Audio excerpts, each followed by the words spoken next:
University Bell Market has now a new restaurant to go to. If you're looking for a new and exciting dishes yet affordable and deliciously competitive among the rest, Xin Chao Vietnamese Restaurant is a must-try.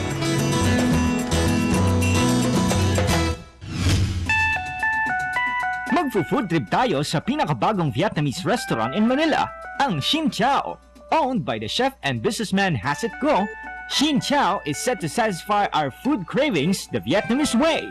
Kumbaga, kami yung pinaka most affordable na Vietnamese food compare sa ibang Vietnamese restaurant na meron na tayo ngayon. And itong mga dish ko or itong nasa menu ko, talagang yung authentic na mga Vietnamese food talaga. Kung ano yung natutunan ko sa Vietnam, kung paano yung mga Vietnamese niluto nila yung mga food nila, ganun ko rin talaga ginawa. And pati yung setup sa restaurant, kung mapapansin mo, parang dadalhin ka rin mismo sa Vietnam talaga dahil parang street food yung dating yung counter pa lang namin.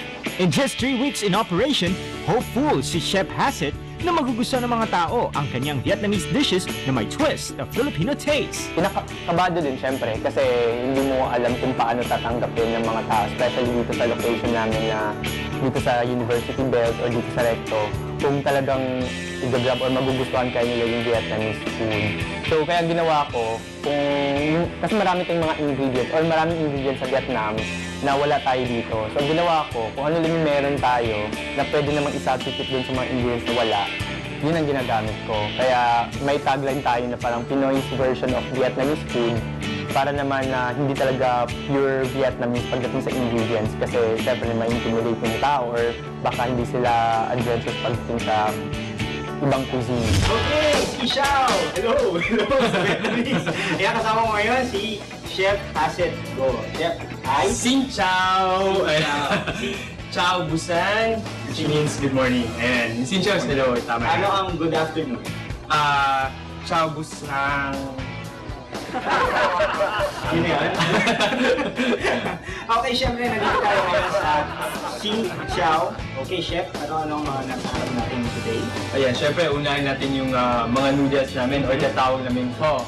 Okay? Pho. So, meron tayong boko. So, hindi siya buko.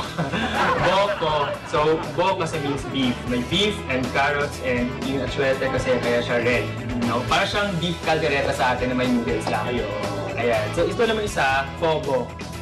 Okay? So, pho bo, beef noodles naman. Ayan. So, maganda dito, meron siyang mga vegetables na rin, like yung bean sprouts nga or toge. At hindi mawawala yung one sui. So, yun yung bibigay ng flavor dun sa pho natin. Alin yun? Ay, so ba yun? Yan yung green, yung vegetable. Siyempre, pagka mga soup or mga ganito, kailangan panalo yung stew. Stew. Actually, yung maganda dito, yung lasa niya, meron siyang anghang, pero hindi siya masakit sa dila.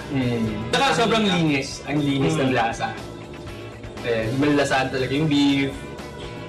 Kumbaga, nalalasama yung lahat ng ingredients. Ito yung goikon.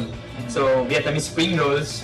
So, may rice noodles siya and vegetables and pwede rin beef and shrimp yung pwede natin ihalo siya. Ito naman, ito yung Vietnamese pancake. Ito yung banh xio. Para siyang crepe. Para siyang pancake na manipis. Yun nga lang, again, may gulay pa rin at pwede naman siyang mga shrimps or beef din yung lalagay. Ayun, so pwede mo naman siya kainin as is. So, kakainin mo lang siyang ganyan. Pero ang Vietnamese, ganitong gagawin nila. Like, i-wrap nila dito sa lettuce. So, pwede naman silang maghingi ng extra kung gusto pa nila. Ayun, so i-dip mo lang siya dito. And then, yan.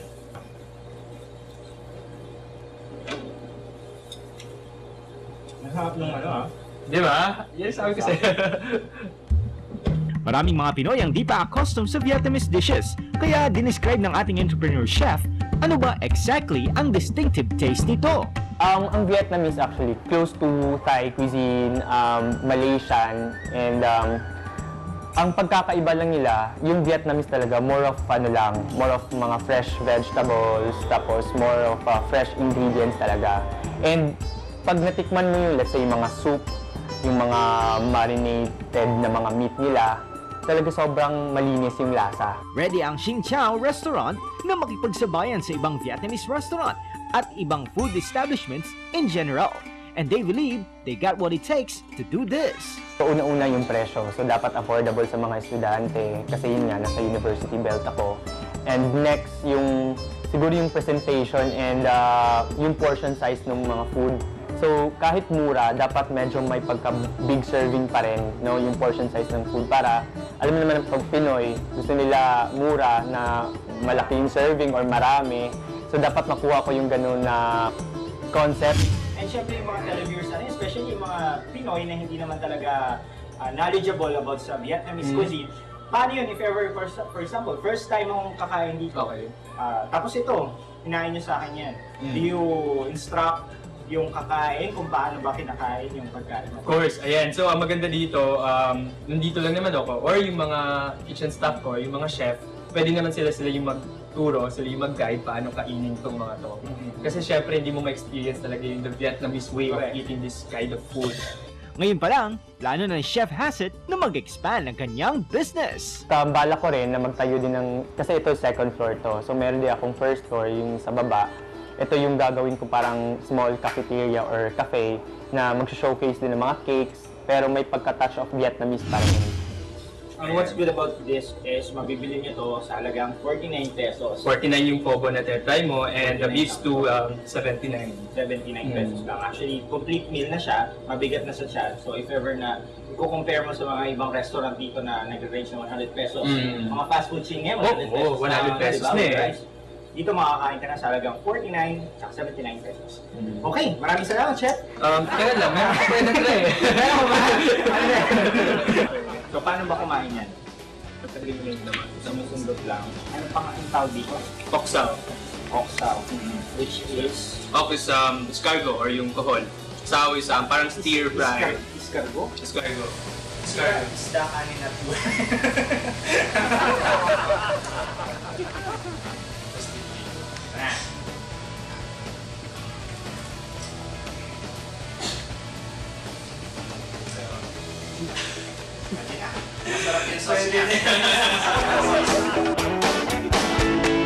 And so if you're looking for yung mga Vietnamese food, punta lang po kayo dito sa Sin Chau Vietnamese Restaurant, a Pinoy version of Vietnamese food. Pwede nyo rin po kami i-like sa Facebook, meron po kaming fan page like Sin Chau Viet Resto, at meron din kami sa Instagram. Ayan. So follow nyo na rin po ako at Chef Hassett Go, at pinifeature ko naman doon lagi yung mga dish na niluluto ko dito sa Sin Chau. Come on! Means thank you.